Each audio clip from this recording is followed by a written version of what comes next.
Mugamba mutya abali ku channel yaffe eyitibwa Kyaiti YouTube channel yaffe. Olwali nga tutunuulira eddagala lino liyitibwa Mukasa. Akaddo kano kayitibwa Mukasa. Akaddo kano nyagadde kabalage mu abakyala abaana abawala kalungi nnyo ku nsonga y'okukyalira ensiko. Kajja kuyamba bulungi nnyo kano ka Mukasa. Bw'oba ogenda kakozesa ku nsonga eyo ey'okukyalira ensiko okafuna nga bw'olaba n'ofunako obukoola buno. Naye kyetaaga osooka obulongoose bulungi, osobola okusooka n'obunyikako mu mazzi agookya omala n'obugyamu. Bw'omala n'okola bw'oti n'obuteeka mu ngalo bulungi n'okayenga.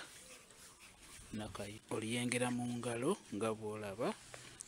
Kati kano koyenze kennyini koolaba okakwatamu bw'oti, eno nga bw'osika okwatamu ebyo by'oyenze, eno nga bw'osika zijja kuba zivaayo mu bwangu bulungi nnyo. Mukasa ono mulungi nnyo ku nsonga eyo ey'okukyalira ensiko. Osobola omukozesa beera nga omukozesa ku nsonga eyo ey'okukyalira ensiko. Njagadde mbeere nga mukulaga.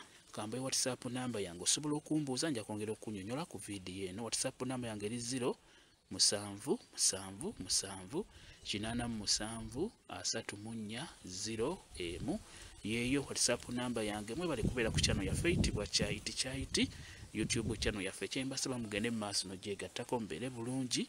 Mweraba.